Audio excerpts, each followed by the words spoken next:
दोस्तों आज हमारे साथ जो है संतोष संकत सर, फिल्म इंडस्ट्री में 22 साल का उनका एक्सपीरियंस है। राइटर है, डायरेक्टर है, सिनेमाटोग्राफर है, आर्ट डायरेक्टर है। एक ऐसी पर्सनैलिटी हमारे साथ है जो हर फील्ड में, हर एरिया में मास्टर है। दादा साहेब फाल्के जो अवार्ड है वो आपको पता ही होगा, वो उन्हें मिला है। तो आज वो आपको फिल्म मेकिंग से रिलेटेड, कैमरा एक्टिंग से रिलेटेड बहुत सारी बातें सिखाने वाले हैं। आज इस मास्टर क्लास में आप बहुत कुछ सीखने वाले हैं। और जो मेरे YouTube के सब्सक्राइबर्स हैं जो मुंबई में नहीं आ सकते, उनके लिए हम ये पूरा का पूरा क्लास शूट कर रहे हैं। 3-4 पार्ट में हम ये वीडियो अपलोड करेंगे। आप भी देखिए, सीखिए और कमेंट में आपका फीडबैक देना ना भूलिए। और आप लोग पूरा ध्यान लगाकर एक एक बात सुनिए। कुछ प्रैक्टिकल भी करके दिखाएंगे कैमरे के साथ। एंगल क्या होते हैं, शॉट क्या होते हैं, ओके, स्क्रिप्ट क्या होती है, बहुत सारी बातें आपको आज सिखाई जाएगी। लाइट्स क्या होते हैं। Are you guys ready? जोरदार तालियां संतोष सर के लिए।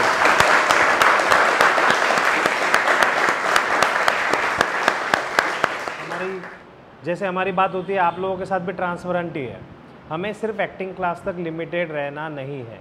मीन्स लेट्स एक्ट को हमारा अगला टारगेट है प्रोडक्शन, और इसीलिए हम विरार में आए हैं। जब तक, जैसे पॉलिटिक्स में ऐसा बोलते हैं कि तुम जब तक सत्ता तुम्हारे हाथ में नहीं आती तब तक तुम बदलाव नहीं ले सकते। फिल्म इंडस्ट्री में भी वही रूल है। जब तक तुम प्रोडक्शन वाले नहीं बनते तब तक तुम बदलाव नहीं लेके आ सकते। मतलब हम क्रिएटर हैं उनकी बात बोल रहा हूँ, एक्टर की नहीं। तो प्रोडक्शन का काम, जैसे शॉर्ट फिल्म है, फीचर फिल्म है, वेब सीरीज़ है, ये सारी चीज़ें मेरे अकेले के बस की बात नहीं है। लेकिन संतोष सर मेरे साथ है, संतोष सर की पूरी टीम मेरे साथ है, हमारे साथ है, और आप लोग हमारे साथ है। तो आने वाले समय में ये जो बहुत दिन से खिचड़ी पक रही है, ये डेफिनेटली कुछ अच्छा क्रिएट करके जाएगी, बनाएगी। कुछ लोगों के कोर्स इस प्रोसेस में ख़त्म हो जाएंगे, कुछ लोगों के कोर्स चलेंगे, कुछ लोगों के नए लोग आएंगे।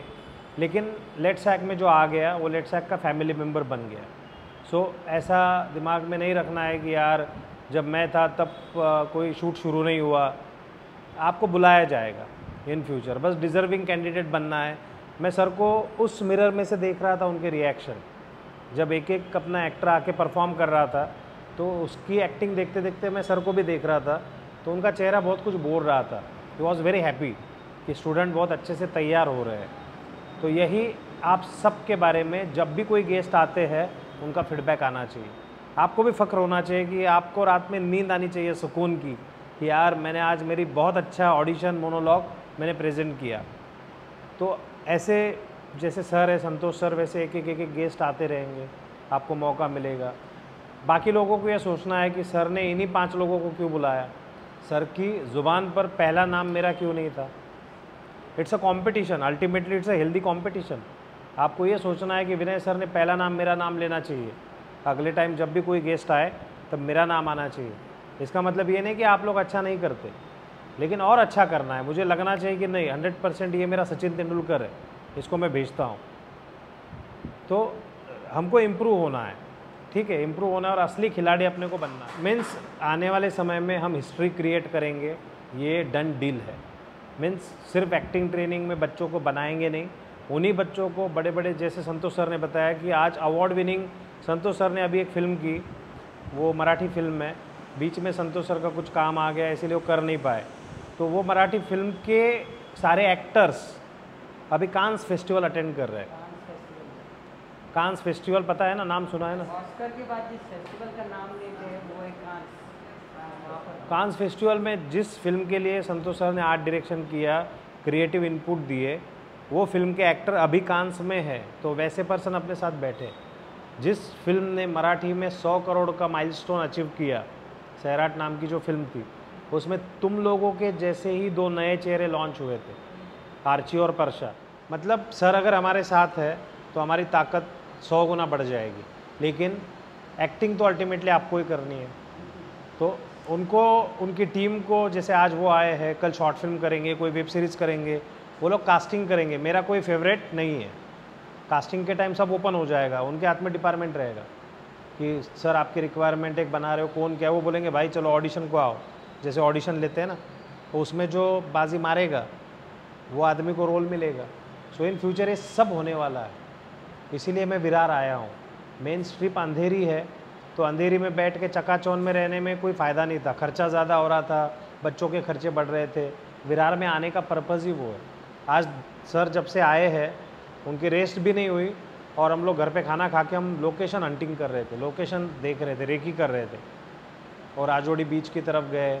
तो उनकी जो मिसेस है वो भी कॉस्ट्यूम डिज़ाइनर है, उनकी बेटी बहुत अच्छी फ़ोटोग्राफ़र है, तो पूरी आर्टिस्ट फैमिली है। तो उन्होंने भी बोला कि यहाँ कोकन भी दिखाया जा सकता है, यहाँ पर गोवा भी दिखाया जा सकता है, यहाँ पर बहुत सारी चीज़ें की जा सकती है। तो इतनी पावरफुल टीम, पावरफुल लोग अपने साथ है, तो अपने को रोकेगा कौन? बहुत लोग नहीं चाहिए अपने को, अपने लोगों को हम सब यूनाइटेड चाहिए, हम सब एक विचार से, एक उद्देश्य से आगे बढ़ने वाले लोग चाहिए, और अपने को सपोर्ट करने वाले संतोष सर जैसे लोग चाहिए। और बजट क्या, बजट से कुछ चीज़ रुकती नहीं है। बजट लोग इकट्ठा भी कर सकते हैं, एक एक रुपये एक आदमी दे, 100 रुपये ऐसे जमा हो जाते हैं, फाइनेंसर मिल सकता है। पैसा मैटर नहीं करता, वो पैसा लगाने के बाद बंदे ने क्या किया वो मैटर करता है। सीन के पीछे क्या होता है, वो किस तरीके से होता है, वो हम अभी देखेंगे। तो ये बसंती, इन कुत्तों के सामने मत नाचना, अगर ये 40 नंबर का सीन है तो उसमें कैरेक्टर कौन कौन है? बसंती है, गब्बर है, वो बाकी के सब उसके गब्बर के जो चट्टे पट्टे वो बाकी के सब विलन है। उसमें और कौन कौन है? अमिताभ और यस वीरू और विजय, ये 2 लोग हैं। तो इसमें अभी वो सीन चल रहा है। ये सीन में क्या लिखा होता है? तो पहले लिखा होता है लोकेशन। मैं कैमरा टेक्निक पे आ रहा हूं, लेकिन कैमरा टेक्निक्स मतलब आने से पहले क्या क्या आता है और किस लिए कैमरा समझना पड़ता है वो सोच लीजिए।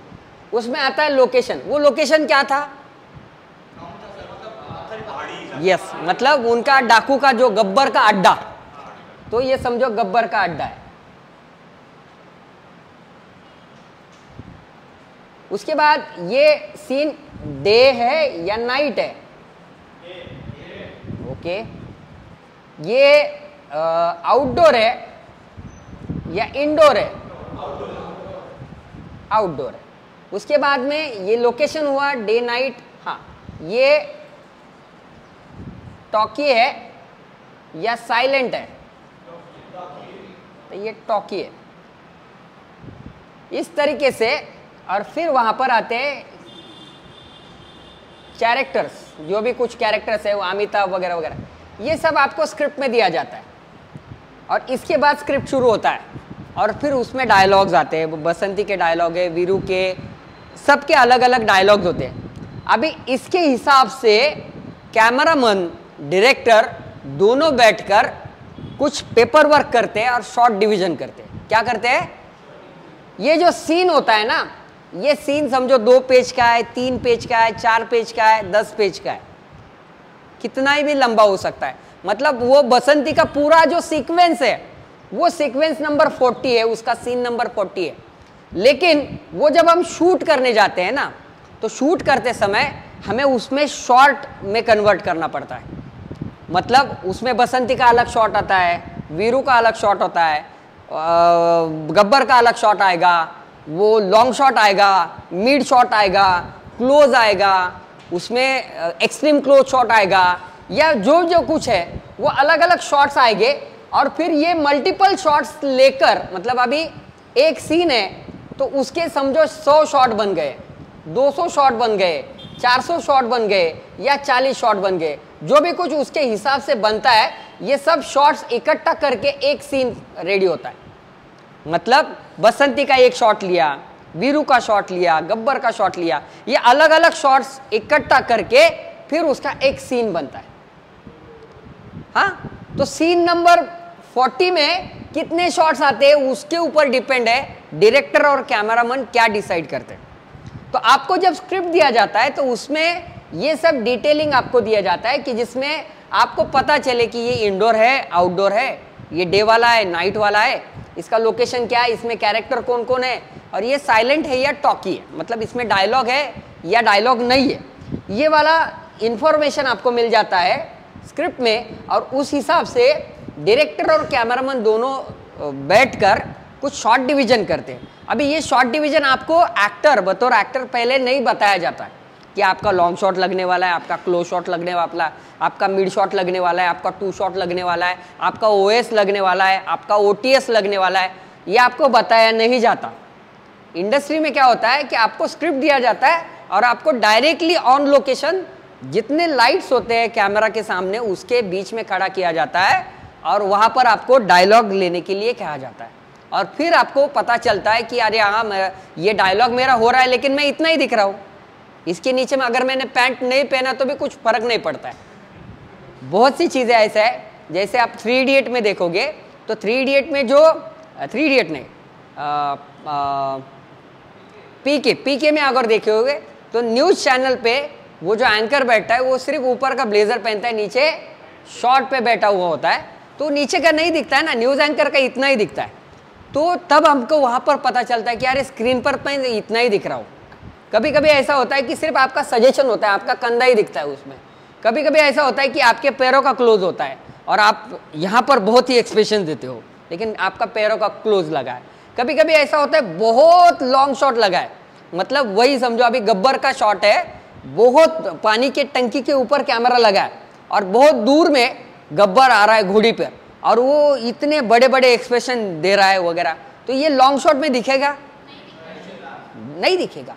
अगर समझो मेरा इतना ही टाइट क्लोज लगा है, सिर्फ मेरा आग दिख रहा है और मैं हाथों की मूवमेंट कर रहा हूँ तो मेरे हाथ दिख रहे हैं, तो ये जब मुझे पता चलेगा कि भाई कैमरा एंगल क्या लगा है, तब मैं एग्जैक्टली वहाँ का जो भी कुछ मतलब मुझे आउटपुट देना है एक्टर होने के हिसाब से वो मैं अच्छी तरह दे सकता हूँ।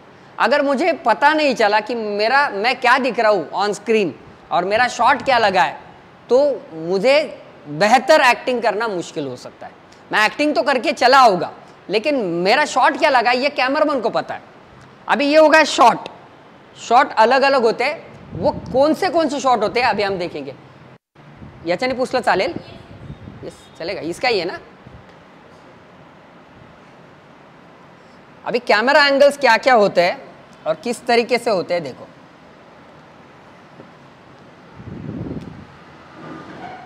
एक होता है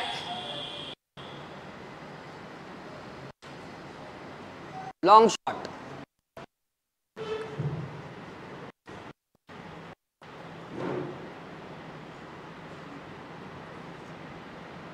लॉन्ग शॉट के दो अलग अलग तरीके हैं। एक होता है एक्सट्रीम लॉन्ग शॉट और दूसरा होता है लॉन्ग शॉट। ये शॉट कब यूज करते हैं, किस तरीके से मतलब यूज करना चाहते हैं, मतलब क्यों करते हैं, वो पहले सोचेंगे हम। लॉन्ग शॉट किसी भी फिल्म की शुरुआत में आपको कुछ चीज़ दिखानी है, एस्टेब्लिश करना है, या वो कहाँ पर हो रही है, मतलब वो कहानी कहाँ पर बेस्ड है, का वो एरिया क्या है, आजू बाजू का वहाँ पर परिसर जो है उसका वातावरण क्या है, वो दिखाने के लिए लॉन्ग शॉट या एक्सट्रीम लॉन्ग शॉट यूज़ करते हैं। लॉन्ग शॉट यहाँ पर मैंने कैमरा रख दिया तो ये जो लाइट है वहाँ पर उसका अगर मैंने फ्रेम लगाया तो वो भी लॉन्ग शॉट हो सकता है।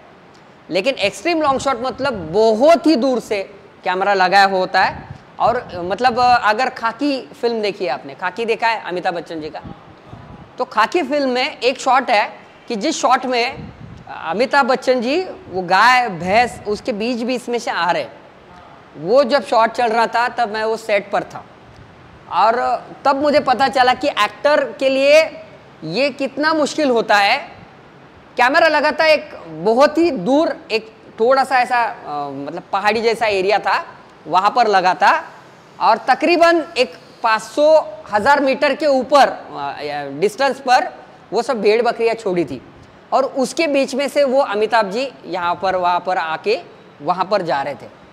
तो एक कैमरामैन जो होता है ना, तो कैमरा में अभी आपके मोबाइल में जो कैमरा है ना उसका फोकस पॉइंट उसमें इनबिल्ट है, तो उसको टच किया तो फोकस हो जाता है।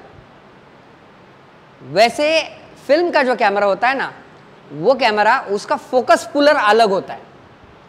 वो जो फोकस पुलर होता है ना, वो एक अलग बंदा फोकस करता रहता है जिसको कैमरा में देखना अलाउड नहीं होता है।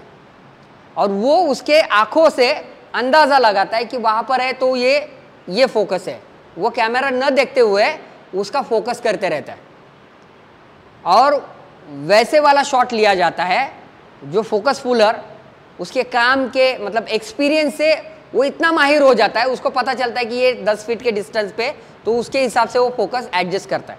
तो उसके हिसाब से वो क्या करता है कि यहाँ पर अगर कैमरा है और मैं यहाँ से आ रहा हूँ वॉक करते, तो अगर ये समझो मेरा 15 फीट का डिस्टेंस है तो वो वहाँ से एक टेप लगाता है मुझे। यहाँ पर आप बहुत सी शूटिंग में देखे रहेंगे कि एक बड़ा टेप लेते हैं, तो वो टेप लगाता है और टेप के ऊपर वो मेजरमेंट मार्क करता है। और जो अभी समझो 15 फुट यहाँ पर, तो यहाँ पर एक मार्क देगा वो आपको, यहाँ पर 15 फीट का मार्क देगा और फिर बोलेगा आप भी आगे का पोजीशन लो। यहाँ पर मैं आके रुकता हूँ तो यहाँ पर 10 फीट का होगा, तो यहाँ पर एक मार्क देगा और फिर वो चला जाएगा यहाँ पर कैमरे के साथ। और अभी आपको बोलेगा कि आप वहाँ से चलते चलते डायलॉग लेते लेते आइए, आपको यहाँ से हवा में पंछी जो जा रहा है उसको देखना है। तो समझो मैं यहाँ से निकल गया और मैं हवा में पंछी वो देखते देखते आ रहा हूँ, ये मेरा 15 फीट का मार्क है, उसके बाद में आके ये मेरा 5 फीट का मार्क है उसके आगे का। तो ये दोनों मार्क जो है ना मेरा वो डिसाइड कर देता है और उसके हिसाब से आपको मार्क करके देता है, उसके हिसाब से उन्होंने फोकस सेट किया होता है। अगर मैं एज एन एक्टर ये मार्क गलत हुआ, आपका वहां पर आना गलत हुआ, तो आपके ऊपर का फोकस चला जाएगा। आप 1 सेकंड 1 मीटर 1 इंच भी इधर उधर हो गए तो आपका ऊपर का फोकस चले गया, वो शॉट मतलब कैंसिल किया जाता है, उसको एनजी कहते हैं, नॉट गुड। वो शॉट फिर से रीटेक किया जाता है। क्या किया जाता है? रीटेक किया जाता है। तो आपको फिर से दोबारा वहां पर जाना पड़ता है और दोबारा वहां से चलते चलते वही मार्क लेके आना पड़ता है। अभी मार्क तो मैं नीचे देख के नहीं आ सकता ना, कहां पर मार्क है, मैं तो ऊपर पंछी देखते आ रहा हूं, लेकिन मुझे पता होना चाहिए कि यहां पर मुझे रुकना है। ये एक हो गया कैमरा का फोकस। हाँ, जो फोकस मार्क आपको दिया है, आपको बराबर उसी फोकस मार्क पर रुकना है और उसी फोकस मार्क के आकर आपका डायलॉग या जो भी कुछ आपको एक्टिविटी दी जाती है वो करना होता है। और उसके लिए आपको कैमरा एंगल पता होना चाहिए। अगर समझो यहां से यहां तक ही मेरा फ्रेम है और मैं मेरा डायलॉग यहां पर जाके लूंगा तो चलेगा क्या? तो मुझे जो जगह दी है, ये डिस्टेंस जो भी है उसके बीच में मुझे खड़े होके वो डायलॉग लेना जरूरी है। तो इसलिए आपको पहले तो फ्रेम पता होना चाहिए कि कितना फ्रेम लगा है। दूसरी बात, उसका फोकस पॉइंट एग्जैक्टली कहां पर है। जो मार्क आपको फोकस पॉइंट का दिया है उस मार्क पर आपका फोकस होना जरूरी है। उसी मार्क पर आपने आकर अपना डायलॉग या आपका जो भी कुछ एक्टिविटी वो करना जरूरी है।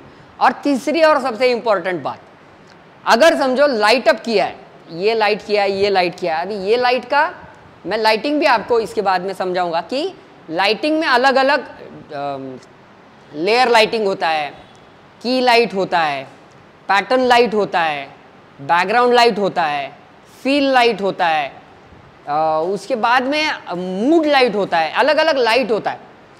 तो ये सब लाइट जो कैरेक्टर होता है ना उसके हिसाब से किया जाता है। अभी समझो ये मुझे ये मार्क दिया है, इसके हिसाब से ये लाइट सेट किया है।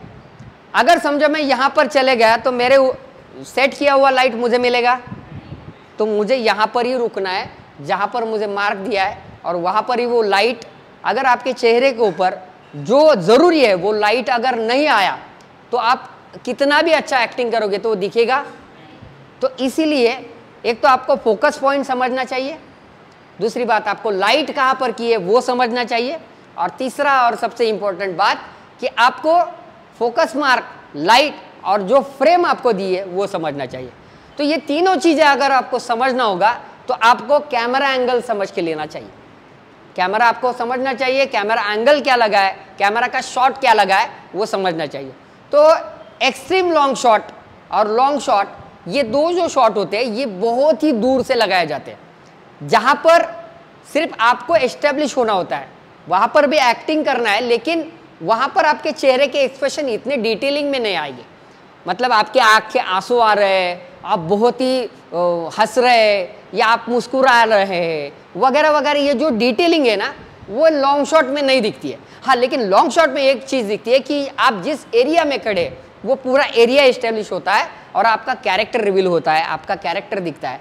तो एस्टेब्लिशमेंट शॉट कह के इस लॉन्ग शॉट को देखा जाता है। इसके बाद में आता है मिड लॉन्ग।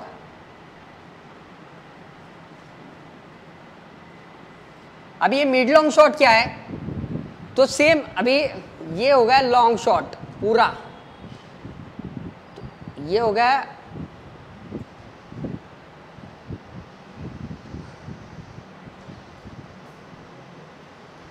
धीरे धीरे ये फ्रेम कम होते जाती है।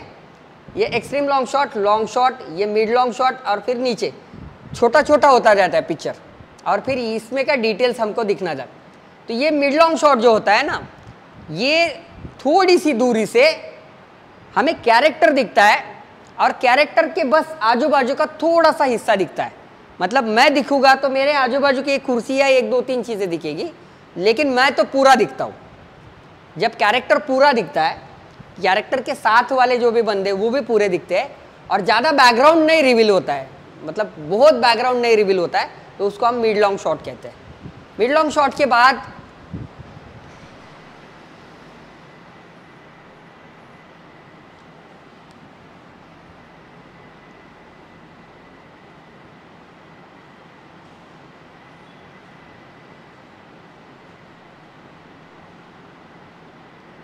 क्लोज शॉट और extreme close shot. Extreme close shot मतलब आपको जो चीज़ बहुत डिटेल में दिखानी है। समझो किसी कोर्ट का सीन चल रहा है और वो जज किसी को सज़ा सुनाता है कि ऐसे वैसे जो भी कुछ अपराधी है उसको फांसी की सज़ा दी जाती है और वो उसका नीब वहाँ पर रखता है और साइन कर देता है। उसका क्लोज शॉट लेना है, तो उसका पेन ही दिखता है हमको और उसका सिग्नेचर किया हुआ जब दिखता है तो उसको हम एक्सट्रीम क्लोज शॉट कहते हैं।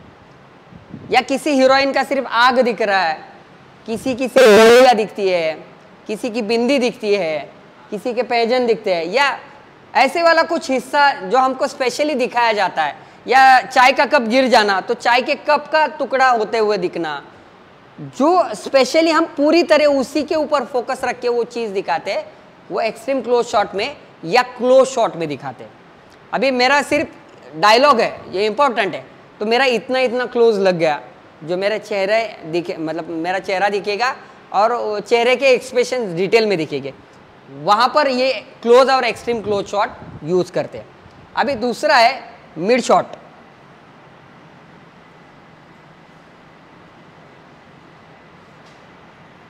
मिड शॉट क्या होता है, तो जैसे ये क्लोज हो गया, वो थोड़ा सा खुल जाता है यहाँ तक और हम थोड़ा हेड स्पेस दे के, मतलब सर के ऊपर थोड़ा जगह छोड़ के यहाँ तक के जब कैरेक्टर्स हमें दिखते हैं तो वो मिड शॉट होते हैं। मतलब तकरीबन हाफ वाला जो भी कुछ कैरेक्टर है हमें दिखता है। ज़्यादातर टीवी सीरियल्स में मिड शॉट्स यूज़ किए जाते हैं। टीवी शॉट्स या टीवी सीरियल्स में ज़्यादा लॉन्ग शॉट्स नहीं होते। टीवी शो जो भी होता है उसमें mid shot, close shot, extreme close shot या मास्टर शॉट्स कहा जाता है, वही लिया जाता है। ज़्यादातर लॉन्ग शॉट वहाँ पर नहीं लिए जाते, क्योंकि टीवी इतना ही रहता है और टीवी में देखने वाला जो ऑडियंस रहता है वो ज़्यादातर चेहरे या मिड शॉट में जो कैरेक्टर उसी को देखता है, तो ये मिड शॉट होता है। उसके बाद हम जाते हैं आगे 7, 8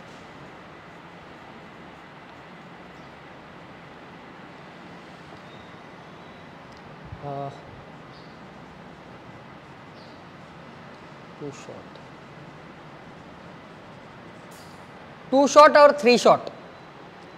जब दो कैरेक्टर्स एक फ्रेम में होते हैं उसे हम 2 शॉट कहते हैं, और जब 3 कैरेक्टर एक फ्रेम में होते हैं तो उसको 3 शॉट कहते हैं। और ये 2 शॉट 3 शॉट ये मिड क्लोज में भी हो सकते हैं, थोड़े से मिड शॉट में भी हो सकते हैं, या पूरे भी हो सकते हैं, लेकिन उसमें 2 या 3 कैरेक्टर जब एक साथ होते हैं तो उसको 2 शॉट या 3 शॉट कहा जाता है। उसके बाद में होता है OS या OTS। OTS मतलब ओवर द शोल्डर। ये शॉट आपने बहुत बार टीवी सीरियल्स में भी देखा होगा, फिल्मों में भी देखा होगा कि जब 2 कैरेक्टर एक साथ बात करते हैं ये बंदा ये बंदे से बात कर रहा है या ये बंदी से बात कर रही है, ये दो कैरेक्टर एक साथ एक दूसरे से बात कर रहे हैं, तब कैमरा ये वाले बंदे के कंधे पर लगाया जाता है और सामने वाले बंदे का क्लोज लिया जाता है या मिड क्लोज लिया जाता है। जब इसका डायलॉग खत्म हो जाता है और इसका डायलॉग शुरू होता है तो कैमरा यहाँ पर शिफ्ट होता है, ये वाले बंदे का हमको कंधा दिखता है और कंधे के सामने जो बंदा खड़ा रहता है उसका हमको क्लोज में डायलॉग दिखता है। उसको हम कहते हैं ओटीएस। ओटीएस का मतलब ओवर। ये क्यों किया जाता है? ताकि वो दो कैरेक्टर है ना, उनका एक दूसरे के साथ जो कन्वर्जेशन हो रहा है उसका क्या कनेक्शन जोड़ने के लिए ये दो कैरेक्टर ओटीएस में खड़े किए जाते हैं, ओवर द शोल्डर शॉट उसे कहते हैं। उसके बाद में होता है पीओवी। पीओवी का मतलब है point of view. Point of view. POV shot कब लिया जाता है? समझो एक कैरेक्टर है, समझो मैं एक एज एन कैरेक्टर काम कर रहा हूं और मैं आपको कुछ सिखा रहा हूं, तो जब मैं आपको सिखा रहा हूं और मेरा शॉट लिया जाता है तो समझो वो बंदे ने जैसा कैमरा लगाया वहां पर कैमरा लगाया, उसने मेरा शॉट लिया और मैंने कहा कि अच्छा बच्चों आपको समझ में आया मैंने क्या कहा? आप सबने कहा कि यस हमें समझ में आया। तो जब आपका शॉट लेना है कि हमें समझ में आया तो मेरे पॉइंट ऑफ व्यू से कैमरा यहाँ लगेगा और आपका शॉट लिया जाएगा। तो मेरे पॉइंट ऑफ व्यू से मुझे जो दिख रहा है वो जो शॉट होता है वो पॉइंट ऑफ व्यू का शॉट है। तो बहुत बार ये शॉट जो है ना, ये कैरेक्टर को पता होना बहुत ज़रूरी है। मतलब एज एन एक्टर जब आप काम करने के लिए जाते हो तो आपका पीओवी लेने वाले हैं, ऐसा कहने के बाद आप गड़बड़ में आ जाओगे, अरे पीओवी क्या होता है? तो पीओवी का मतलब आपके पॉइंट ऑफ व्यू से शॉट लेने वाले हो जिसमें आप तो होते हो लेकिन आप नहीं दिखते, आपकी जगह कैमरा होता है। ओके, अभी ये जो शॉट्स है ये बेसिक शॉट्स है जो हर फिल्म में, हर शॉर्ट फिल्म में, कहीं पर भी आप शूट करने के लिए गए सीरियल में तो यही शॉट्स होते, इसके अलावा कुछ शॉट्स नहीं होते। अभी इसके अलावा जो कुछ होता है थोड़े बहुत जो अलग तरीके से शूट किए जाते हैं वो एंगल्स होते हैं कैमरा के। अभी वो एंगल्स क्या क्या होते हैं ये लिख लिया आपने?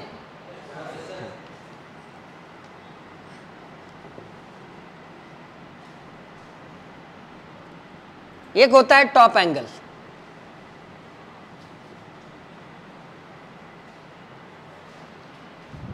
टॉप एंगल क्या होता है? तो जब कैरेक्टर खड़ा होता है, ये समझो कैरेक्टर है,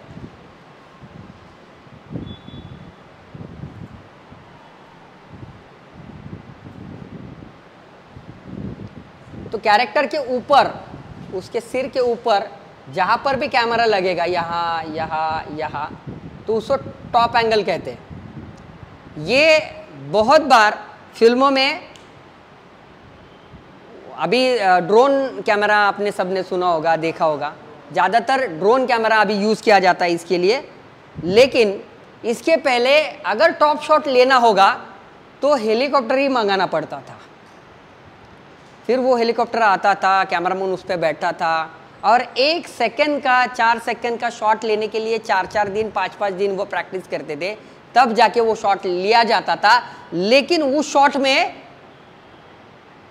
शॉट जब भी लिया जाता था तो जो हेलीकॉप्टर का फैन है उसकी हवा इतनी तेजी से आती थी कि हीरोइन उड़ जाती थी, हीरोइन की साड़ी उड़ जाती थी, जिस घास में वो काम कर रहे वो पूरे पेड़ हिल जाते थे, वहाँ की धूल मिट्टी इतनी ऊपर आ जाती थी, तो एग्जैक्ट उनको शॉट नहीं मिल पाता।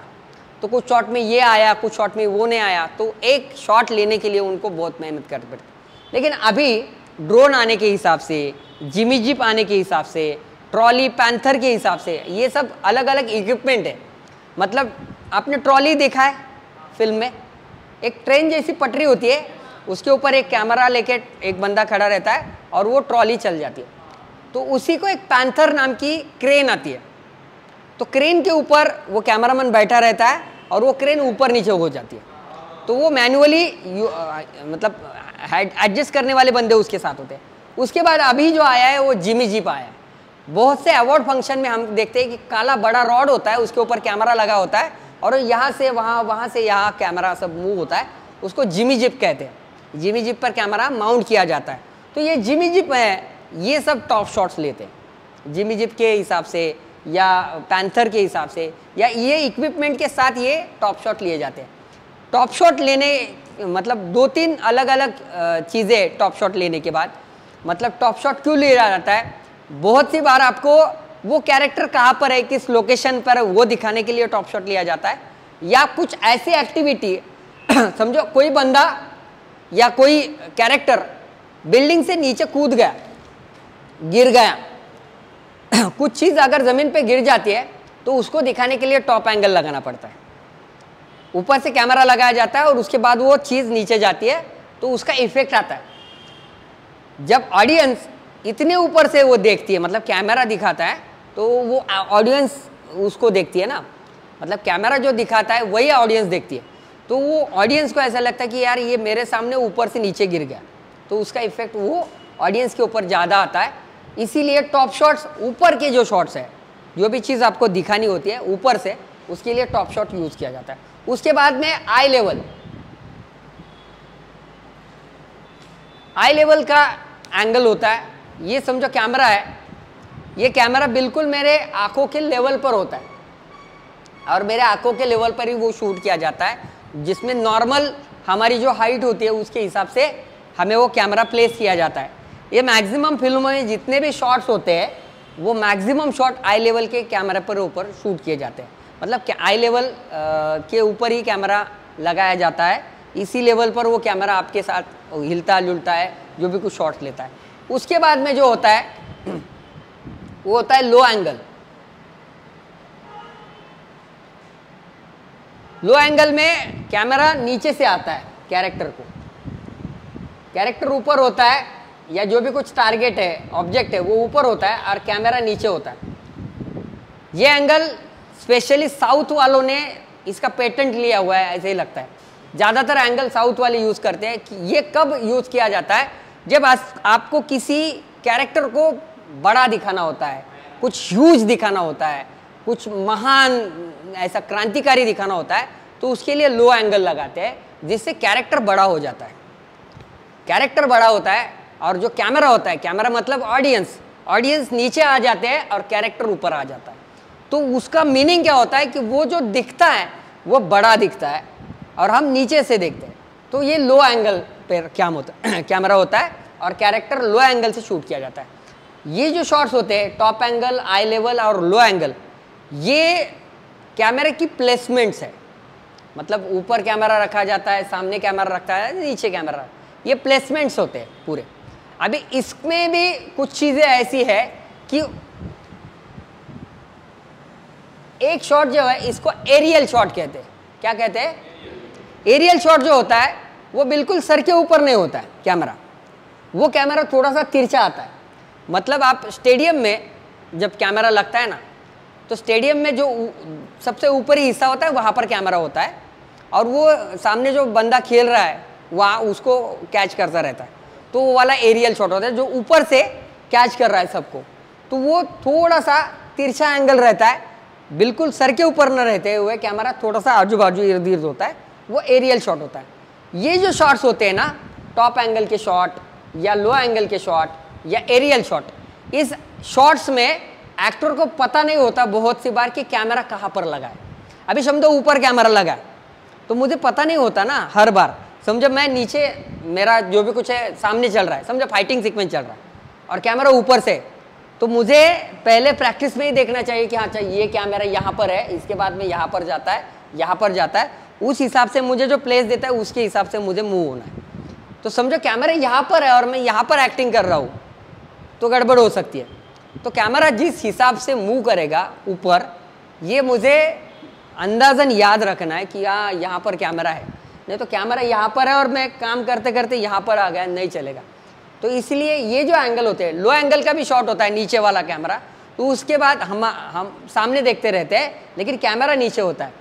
एक बार वो दिख जाता है नीचे वाला, लेकिन ऊपर वाला कैमरा बहुत सी बार हमें नहीं पता होता है कि यहाँ पर कैमरा है, तो उसके लिए आपको उसका प्रैक्टिस करना बहुत ज़रूरी है कि कैमरा कहाँ पर एग्जैक्टली प्लेस है और उसमें अभी लेंस क्या लगी है।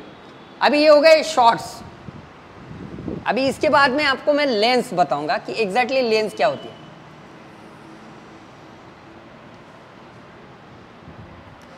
कैमरा जो होता है ना, ये कैमरा का बॉडी है समझो।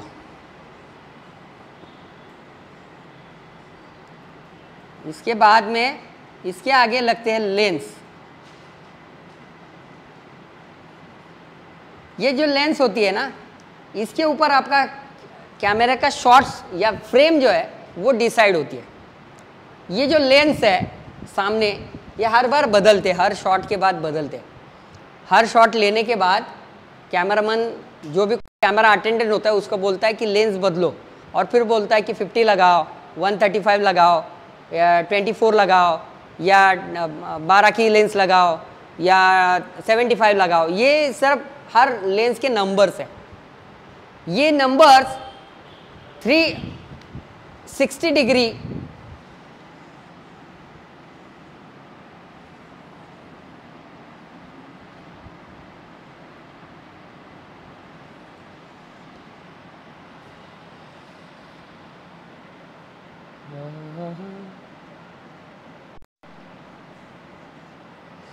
ये जब आप यहाँ पर कैमरा लगता है ना, तो ये कैमरा 180 डिग्री तक कवर करता है। मतलब यहाँ से यहाँ तक 180 डिग्री। कुछ कैमरे जो होते हैं वो पूरा राउंड घूमते हैं, वो 360 डिग्री तक काम करते हैं। ओके, तो ये जो लेंस है ये सब ये एंगल पर काम करते हैं, ये वाले।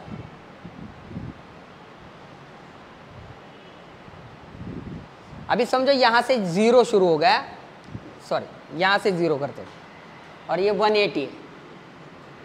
तो 1 2 3 4 5 6 जो भी कुछ है, ये 20 का लेंस हो गया, 24 का लेंस हो गया, 35 का लेंस हो गया, 40 का लेंस हो गया, 45 हो गया, 50 का हो गया, 60 हो गया, 75 हो गया, ये 90 हो गया। उसके बाद में 100 का लेंस आता है, 120 का आता है, 135 का आता है।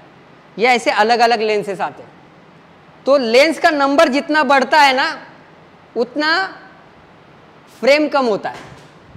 मतलब 135 लगाया तो सिर्फ दिखेगा, लेकिन अगर 20 का लेंस लगाया, 14 का लेंस लगाया, तो फ्रेम जितना बड़ा फ्रेम होता है ना, उतना कम का लेंस होता है। अगर समझो आपको सेट पर चले गए और पता चल गया कि यार अभी लेंस क्या लगा है, 24 का लगा है, तो 24 का लेंस माने यहाँ से लेकर यहाँ तक ये पूरा दिखेगा, पूरा फील्ड दिखेगा। तो इस एरिया में आप कहीं पर भी रहो, आप दिखने ही वाले हो। लेकिन अगर यही फ्रेम 135 का होगा तो ये डायरेक्टली यहाँ पर आता है, और इसमें यहाँ पर खड़ा हुआ बंदा नहीं दिखता है, यहाँ पर खड़ा हुआ बंदा नहीं दिखता है, सिर्फ वो लेंस के सामने जो आएगा उतना ही चीज़ उसमें दिखेगा। तो इसके लिए ये थोड़ा सा, मतलब आप मैथ्स सीखने जैसा है। ये थोड़ा बोर हो सकते हो, लेकिन ये बहुत ज़रूरी है। इसको सिखाने के लिए थोड़ा देर लगता है, क्योंकि एक झटके में समझ में नहीं आएगा। और ये इतना ज़रूरी नहीं कि बहुत बेसिक डिटेल में जाकर आपको सबको समझ में आए। सिर्फ आपको मतलब बेसिक तो पता होना चाहिए कि लेंसेज क्या होती है, कितनी होती है, और ये लेंसेज के हिसाब से आपका फ्रेम तय होता है, और उस फ्रेम के हिसाब से आपको काम करना पड़ता है। समझ में आ रहा है मैं जो भी कुछ बोल रहा हूँ? Yes, very good. ये जो मैं आपको बता रहा हूँ ना, ये किसी भी एक्टिंग इंस्टीट्यूट में नहीं बताते हैं। अगर आप FTI में जाओगे एक्टिंग सीखने के लिए, वहाँ पर भी आपको लेंस कैमरा के हिसाब से कुछ नॉलेज नहीं देंगे, वो आपको एक्टिंग के हिसाब से जो कुछ चाहिए वो सिखाएंगे। बहुत से लोग जो है FTI में पास आउट होने के बाद जब फिल्म इंडस्ट्री में प्रैक्टिकली काम करते हैं, तब उनको धीरे धीरे पता चलता है कि अच्छा ये लेंस होता है क्या, अच्छा ये लाइट है क्या, ओके इस तरीके से लाइटिंग होती है क्या, लाइटिंग के लिए इतना देर लगता है क्या। कभी कभी आपका सिर्फ क्लोज लेने के लिए 1.5 घंटा आपको रुकना पड़ता है, और आपके लिए या आपके साथ कुछ डमी आर्टिस्ट होते हैं, वो रुक के उनके ऊपर वो लाइटिंग किया जाता है, और वो सिर्फ 10 या 15 सेकेंड का शॉट होता है। उसके लिए 3-3, 4-4 घंटा लाइट किया जाता है। रेडी फिल्म जो थी सलमान खान की, उसमें एक शॉट था, फिल्म सिटी में उसका सेट लगाया था। वो सेट में 2 दिन तक लाइटिंग और सेटअप का काम चल रहा था। 2 दिन तक सब ब्लॉक करके वहाँ पर उनका काम चल रहा था। हमारा बाजू में शूटिंग चल रहा था गोरेगांव में, और उनकी वजह से हम काम कर नहीं सकते थे, और हमारी वजह से उनको डिस्टर्ब हो रहा था। शूटिंग तो नहीं चल रहा था, उनका सिर्फ काम चल रहा था सेटअप का और लाइटिंग का, और हमारा शूटिंग चल रहा था। तो हम उसमें जाके उनके साथ हर बार बोल रहे थे यार आपका तो शूटिंग नहीं चल रहा है, हमको हमारा काम करने दीजिए, क्योंकि हमने भी परमिशन लिए, हमने भी पैसे भरे, आपने भी पैसे भरे। तो वो उनके हिसाब से काम कर रहे थे।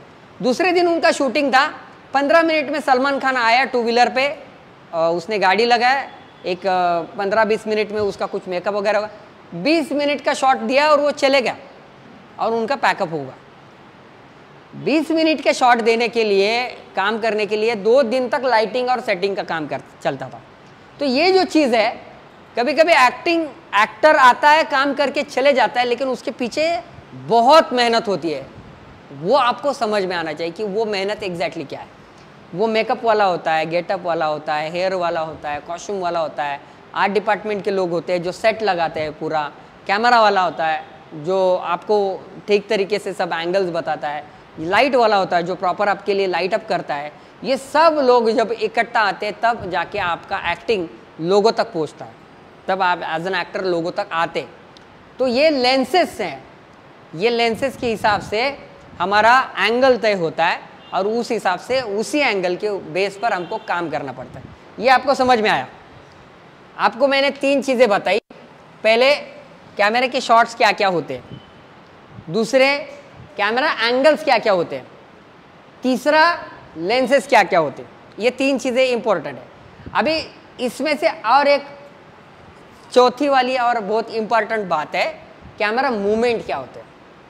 कैमरा मूवमेंट एक और ही अलग, मतलब कैमरा ही मैं बता रहा हूँ, लेकिन उसमें कैमरा मूवमेंट एक अलग सब्जेक्ट है। कैमरा मूवमेंट का मतलब कैमरा किस तरीके से आपके सामने बिहेव कर रहा है, उस हिसाब से हर सीन का मीनिंग बदल जाता है। समझो फॉर एग्जाम्पल कि बहुत ही स्पीड में कुछ फाइटिंग वगैरह चल रही है, बहुत भागदौड़ चल रही है, कोई आ रहा है यहाँ से वहाँ पर, यहाँ पर वहाँ पर जा रहा है, फाइटिंग हो रही है, यहाँ की चीज़ें वहाँ पर जा रही है, वहाँ की चीज़ें यहाँ पर जा रही हैं, और जो कैमरामैन है वो बिल्कुल स्लो में एकदम स्लोली कैमरा हिला रहा है, एकदम स्लोली कैमरा जा रहा है, धीरे धीरे कैमरा जा रहा है, लेकिन मूवमेंट तो बहुत फास्ट हो रहे हैं। आपको दिखने के लिए कैसा लगेगा कि मूवमेंट फास्ट हो रहे हैं लेकिन कैमरा स्लो जा रहा है, इतना स्लो जा रहा है कि उसमें वो जो मूवमेंट हो रहा है जो फास्ट चाहिए, वो कैमरा आपके सामने, मतलब आपकी तरफ, आपकी ओर जिस इंटेंसिटी वो पहुंचना चाहिए वो नहीं पहुंच रहा है। लेकिन समझो कोई गुजर गया है, एकदम सीरियसली सीन है, बिल्कुल इमोशनल, रो रहा है कोई, सब कुछ, और कैमरामैन यहाँ से एंगल लगा रहा है, वहाँ से एंगल लगा रहा है, यहाँ पर जा रहा है, वहाँ पर जा रहा है, बहुत ही कैमरा मूवमेंट हो रहा है, तो आप डिस्टर्ब हो सकते हैं, क्योंकि यहाँ पर कैमरा ज़्यादा हिलने की ज़रूरत नहीं, ये तो बहुत सीरियस सीन है ना। यहाँ पर आप धीरे धीरे कैमरा चार्ज कीजिए, धीरे धीरे मूवमेंट लीजिए, धीरे धीरे अंदर जाइए। तो ये सब जो है ना, ये कैमरा का कमाल होता है कि कैमरा मूवमेंट किस तरीके से होता है, उस हिसाब से उस शॉट का मीनिंग बदलता है। कलर्स जैसे होते हैं कि समझो हर कलर का एक मीनिंग होता है।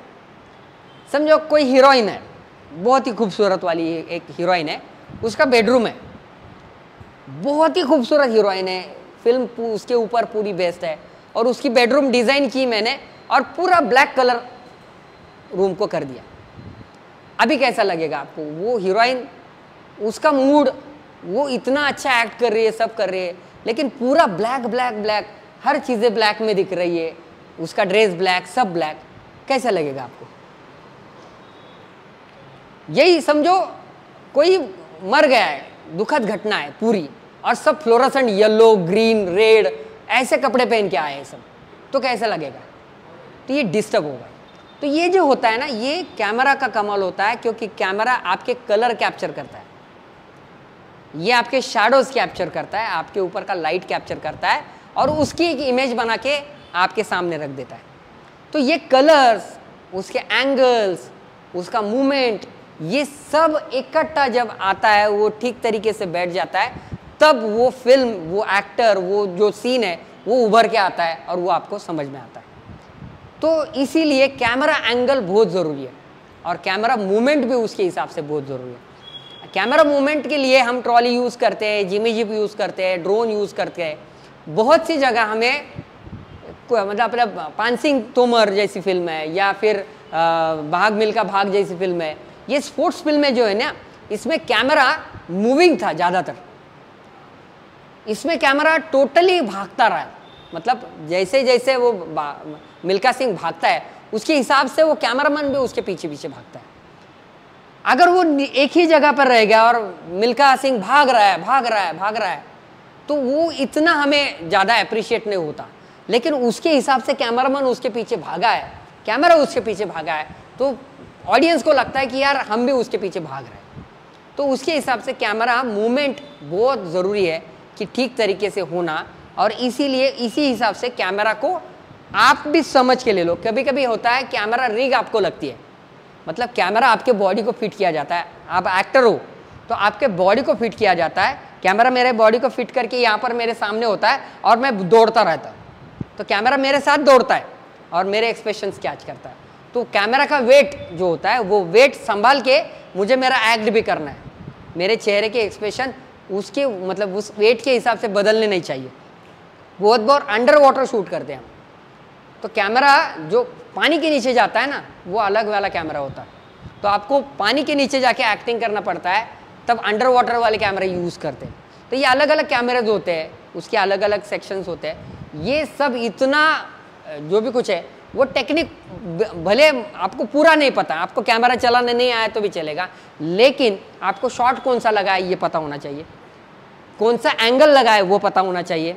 अभी कैमरा मूवमेंट क्या होने वाला है समझो, यहाँ से कैमरा मूवमेंट होके यहाँ पर आने वाला है, ये अगर मुझे पता नहीं है और मुझे ये जगह दी है और मैं यहीं पर एक्टिंग कर रहा हूँ, लेकिन कैमरा तो वहाँ पर चलेगा, मैं अभी तक यहाँ पर हूँ, तो मेरा और कैमरा का जो भी कुछ है ना रैपो नहीं बनेगा। कभी कभी ऐसा होता है कि कैमरे के साथ मुझे डायलॉग लेना पड़ता है और कैमरे के हिसाब से मुझे वो मैच भी करना पड़ता है। तो कैमरा उसकी मूवमेंट उसके हिसाब से मेरा डायलॉग मेरा मूवमेंट मैच होना चाहिए, और इसके लिए प्रैक्टिस बहुत ज़रूरी है। तो सेट पे कंटिन्यूसली इसके प्रैक्टिसेस होते हैं, हर टेक लेने से पहले हम उसके ऊपर प्रैक्टिस करते हैं।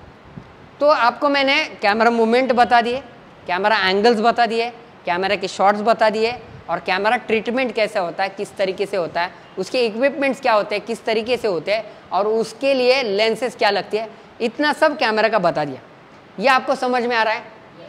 इसके बारे में कुछ क्वेश्चंस है आपके? सर एक मूवी अभी रिसेंटली RRR, उसमें जैसे कैरेक्टर था, आपने देखा रहेगा पता नहीं मुझे, जूनियर NTR का, तो उसमें ना कैमरा कैसे मूव होके सीधा हुआ, मतलब उसका कैरेक्टर पानी के किनारे खड़ा था, बैठा था सर, तो पहले से कैमरा पानी के मतलब ऐसे दिखा रहा है कि उसका कैरेक्टर पहले इसमें जैसा उल्टा होके भी दिखता है कि वो पानी के किनारे खड़ा है और वो पानी की परछाई दिख रही है, तो वो उसको क्या बोलते हैं सर?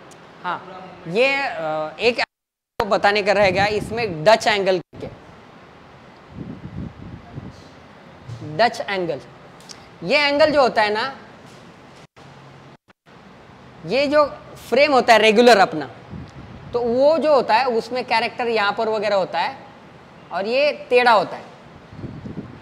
मतलब बहुत बार हम देखते हैं कि थोड़ा तिरछा कैमरा लगाते हैं, देखा आपने बहुत सी फिल्मों में, साउथ की फिल्मों में, उसको डच एंगल कहते हैं। वो क्रिएटिवली कॉल रहता है डायरेक्टर कैमरामैन का। और आप जो कह रहे हैं ना वो सेम ऐसा वाला कैमरा है कि ये कैमरा लगा हुआ है, यही कैमरा सिर्फ उठा के ऐसे किया जाता है, जिससे आप जो बोल रहे हैं वो शॉट होता है। हाँ, तो वो वाला शॉट, ये इसे क्रिएटिव शॉट्स कहते हैं। जैसे राम गोपाल वर्मा जी के बहुत सी फिल्मों में चाय के कप में से कैमरा आता है। हाँ, आप सत्या फिल्म देखो या राम गोपाल वर्मा की बहुत सी फिल्में, तो वो कोई भी मतलब 3 लेयर पर काम होता है। एक लेयर मतलब, अब बैठो मैं आपको बताता हूँ, 3 लेयर होते हैं। समझो ये कैरेक्टर है, हाँ, तो ये कैरेक्टर का ये वाला एक लेयर हो गया, उसके पीछे वाला एक लेयर हो गया, उसके सामने वाला लेयर हो गया। तो ये हो गया बैकग्राउंड, ये हो गया फोरग्राउंड और ये हो गया मिडल ग्राउंड। 3 ग्राउंड पर हम काम करते हैं, एक बैकग्राउंड, एक मिडल ग्राउंड और एक फोरग्राउंड। फोरग्राउंड जो होता है, समझो मेरा शूट हो रहा है और ये कैमरा है मेरे सामने, तो मेरा चेहरा दिखते समय इसके फोरग्राउंड में कैमरा के और मेरे बीच में कुछ चीज़ लगाई जाती है या कुछ कैरेक्टर खड़ा किया जाता है, उसे हम फोरग्राउंड कहते हैं। और मेरे पीछे वाला जो होता है वो बैकग्राउंड होता है। आर्ट डायरेक्टर जब काम करता है ये 3 ग्राउंड पे काम करता है। लाइट मन जब काम करता है ये 3 ग्राउंड पे काम करता है, वो बैकग्राउंड का लाइट करता है, फोरग्राउंड का लाइट करता है, और जो कैरेक्टर होता है उसका की लाइट भी करता है। तो ये सब क्रिएटिव कॉल रहते हैं जो हर डायरेक्टर और हर कैमरामैन अलग अलग तरीके से सोच। अभी मुझे ऐसा लगा कि भाई आपका एंगल लेना है तो मेरे इस कुर्सी रखी और यहाँ से मैंने आपका एंगल ले लिया, तो ये मेरा कॉल है as a director, as a cameraman. मैं कैमरामैन को बोल दूंगा कि भाई मुझे यहाँ से एंगल चाहिए, उसका मीनिंग क्या भी हो सकता है, कैसे भी हो। अभी मैं रिसेंटली एक हिंदी फिल्म कर रहा हूँ, अनलॉक जिंदगी नाम है उस फिल्म का। ये फिल्म बेस्ड है लॉकडाउन जो हुआ था, फर्स्ट लॉकडाउन, उसके ऊपर बेस्ड है। तो उस फिल्म में मैंने कैमरामैन के साथ जो बातें किया और जो डिसाइड किया, तो उन्होंने उनके लिए मेरा एक सजेशन रखा था जो उनको पसंद आ गया और उन्होंने वो यूटिलाइज भी किया। मैंने कहा कि लॉकडाउन हुआ है ना, तो लॉकडाउन में हर बंदा घर में बंद था, तो हम हर एंगल, हर शॉट जो है ना वो किसी गेट के अंदर से लगाएंगे या किसी बैरिकेड के अंदर से लगाएंगे, किसी शटर के अंदर से लगाएंगे, तो उसका ज़्यादा मीनिंग सामने आ जाएगा, उभर कर आ जाएगा। तो वो बहुत से शॉट्स है कि शटर लगाया हुआ है, उसके अंदर कैमरा है और उसके बाहर कैरेक्टर जा रहा है वगैरह। तो ये सब मीनिंगफुल होते हैं, इसका सिम्बॉलिज्म कहते हैं फिल्म में। वो सिम्बॉलिज्म एक थोड़ा सा अलग सब्जेक्ट है, बड़ा टॉपिक है वो। तो उसके लिए आपको धीरे धीरे, मतलब आप जब हर दिन में एक फिल्म देखोगे, एक फिल्म या एक शॉर्ट फिल्म आपको देखनी ही चाहिए हर रोज, और सिर्फ देखनी नहीं चाहिए, आपको फिल्म पढ़नी होगी, मतलब पढ़ने के लिए आनी होगी।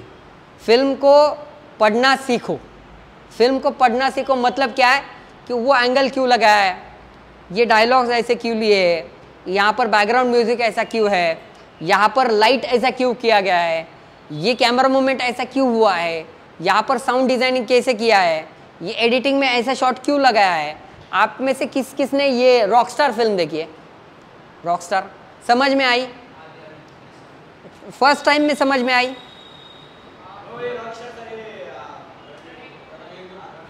रणबीर कपूर का, हाँ नहीं, वो फिल्म बार बार अगर देखोगे तब आपको समझ में आएगी।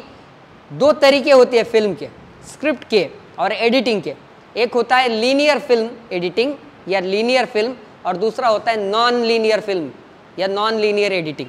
लीनियर मतलब एक लाइन में जाने वाली स्टोरी रहती है कि एक बच्चा हुआ, वो स्कूल में गया, फिर बड़ा हुआ, फिर कॉलेज में गया, फिर उसका लव हुआ, फिर उसकी शादी हो गई, उसको बच्चा हो गया और फिर उसकी शादी हो गई। ये हो गया लीनियर। लेकिन नॉन लीनियर कैटेगरी में जो फिल्म जाती है तो पहले वाला बच्चा ही होता है, डायरेक्टली बच्चा होता है, उसका नामकरण होता है, उसमें कुछ लोग आते हैं और वो बोलते हैं यार तू तब मिला था ना मुझे, और वो फ्लैशबैक में चले जाता है, फिर वो बच्चा होता है और फिर उसका धीरे धीरे स्टोरी शुरू होता है और एंड में फिर वो शुरू में आ जाता है। जैसे हम फिल्म में अमिताभ बच्चन एकदम बूढ़ा दिखाया है, वो बूढ़ा है, उसका काम कर रहा है, उसके भाई बहनों को संभाल रहा है, और अचानक एक ऐसे कुछ घटनाएं घटती है, उसको उसका फ्लैशबैक पता चल जाता है। तो इसको कहते हैं नॉन लीनियर एडिटिंग। आपने पिंक फिल्म देखी है? पिंक अमिताभ बच्चन जी की, ये नॉन लीनियर वाली फिल्म है, नॉन लीनियर कैटेगरी की फिल्म है कि जहां बैकग्राउंड दिखाया जाता है, एस्टेब्लिशमेंट किया जाता है स्टोरी का, मतलब उसका जो भी कुछ रिजल्ट होता है वो बाद में आता है। तो ये 3 पार्ट होता है, उसको 1 एक्ट, एक्ट 2 और एक्ट 3 ऐसे कहते हैं। मतलब एक्ट 1, एक्ट 2, एक्ट 3, ये स्क्रिप्ट कैसे लिखा जाता है उसका तरीका है। तो एक्ट 1 में क्या होता है कि एस्टेब्लिशमेंट्स होता है, हर कैरेक्टर का इंट्रोडक्शन होता है, रिवील होता है वगैरह वगैरह। एक्ट 2 में कुछ घटनाएं वहाँ पर घटती है और एक्ट 3 में उसका रिजल्ट होता है, अच्छा हुआ बुरा हुआ जो भी कुछ है। ये एक्ट 1, एक्ट 2, एक्ट 3 जो एक लाइन में आता है तो उसे लीनियर कहा है, मतलब लीनियर कहा जाता है।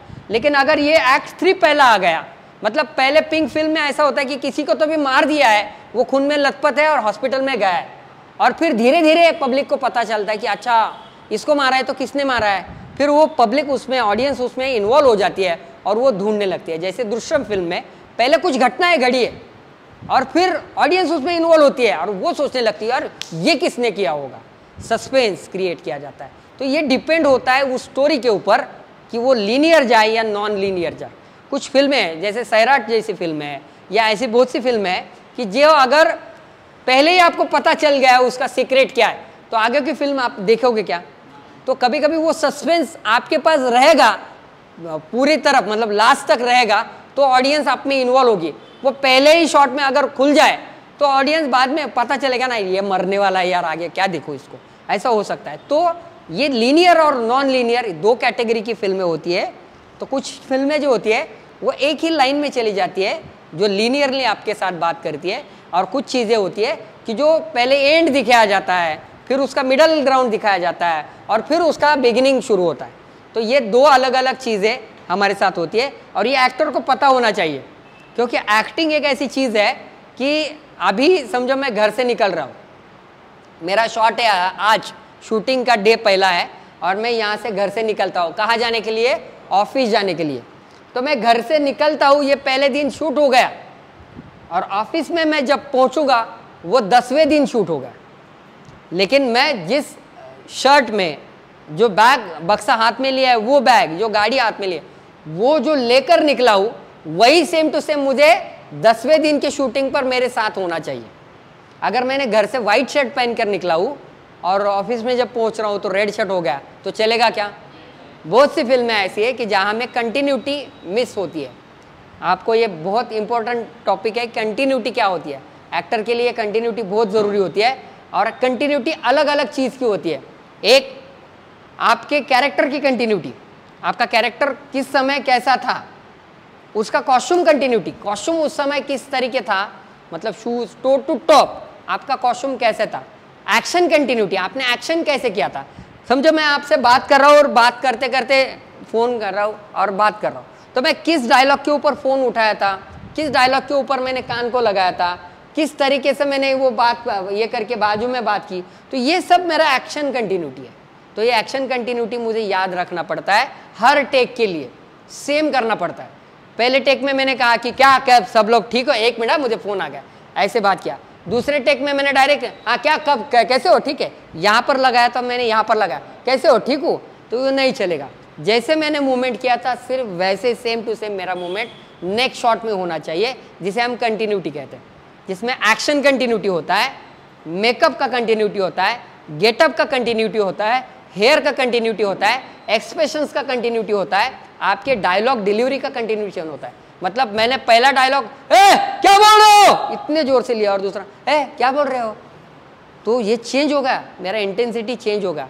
और बहुत बार ऐसे होता है, ये साउंड का जब हम शुरू करेंगे तब बताऊंगा मैं कि डबिंग में कैसा होता है, उसका कंटिन्यूटी क्या। तो कैमरा टेक्निकली आप एक्टर से बहुत ही मतलब आपका और कैमरा का रिश्ता बहुत जिससे क्या मतलब, हमारे घर में का रिश्ता कैसा होता है, हमको पता होना चाहिए कि हमारा पिताजी आप आज क्या लेके आने वाले हैं, हमारी माताजी आज क्या बनाने वाली है, वो कौन सी सब्जी अच्छी बनाती है, या उसने क्या किया तो हमें ज़्यादा पसंद होता है। ये वाली जो चीज़ें हमारे माँ बाप बहन या फैमिली के साथ जितना अपना रिश्ता होता है ना, जितनी जानकारी होती है ना, उतना ही रिश्ता आपको कैमरे के साथ करना पड़ेगा। इतना आपको कैमरे से फैमिलियर होना पड़ेगा कि कैमरा अभी एंगल क्या लगा है, कैसे लगा है, कैमरा मूवमेंट क्या हो रहा है, कैसे हो रहा है, कहाँ से कहाँ तक कैमरा जा रहा है, कितना एरिया दिख रहा है, क्या फील्ड है, क्या फ्रेम लगा है, एडिटिंग में ये शॉट रहेगा नहीं रहेगा, फोकस कहाँ पर लगा है, कहाँ पर नहीं है फोकस। आप जब डांस या कोई गाना जब शूट होता है ना, तो सॉन्ग सीक्वेंस में 100 डांसर एक साथ डांस करते हैं, लेकिन हमको 100 के सब डांसर के चेहरे दिखते हैं क्या? हमें दिखता है जो लीड वाला होता है ना, उसका ही चेहरा। ये क्यों होता है? क्योंकि फोकस उसी पे होता है, बाकी सब आउट फोकस होते हैं। तो आपको पता होना चाहिए कि ये फोकस पॉइंट कहाँ पर है। इसका मतलब ऐसे नहीं कि हीरो को वहाँ से हटा के आप वहाँ पर चले जाए। फोकस पॉइंट का मतलब है कि आपको पता होना चाहिए कि ये एरिया फोकस में है, ये आउट ऑफ फोकस है। तो आपकी एक्टिविटी ज़्यादा से ज़्यादा फोकस एरिया में अगर होगी तो आप फोकस में आओगे, और आप फोकस में आओगे तो आप सक्सेस में जाओगे। अगर आपके ऊपर फोकस ही नहीं, आप दोनों तरीके से फोकस होना चाहिए कि आपको करियर में क्या करना चाहिए, और दूसरी तरह कि कैमरे का फोकस आपके ऊपर होना चाहिए। तो ये दोनों चीज़ें आपको बैलेंस करना पड़ेगा। और कैमरा का जो भी कुछ टेक्निकल नॉलेज है वो यूट्यूब पर भी आप सर्च करोगे सब मिल जाएगा, कैमरा एंगल्स क्या है वगैरह वगैरह, ये सब मिल जाएगा आपको। तो इसके बारे में सोचना शुरू करो, कैमरे के बारे में, कैमरा लेंसेज के बारे में, कैमरा शॉट के बारे में, शॉट कैसे लिया जाता है उसके बारे में सोचना शुरू करो, स्टडी करना शुरू करो। ये आपके लिए बहुत ही फ़ायदेमंद साबित होगा।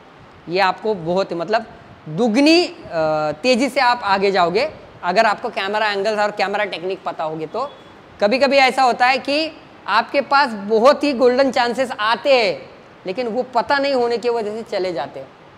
तो ये अगर पता होगा और किसी एक्टर को नहीं पता होगा उसकी जगह इमीडिएटली आपको सिलेक्ट किया जाएगा, मतलब चांसेस है कि आपका नंबर लग जाएगा और आप आगे जा सकते हो। तो ये कैमरे के बारे में आपको समझ में आया।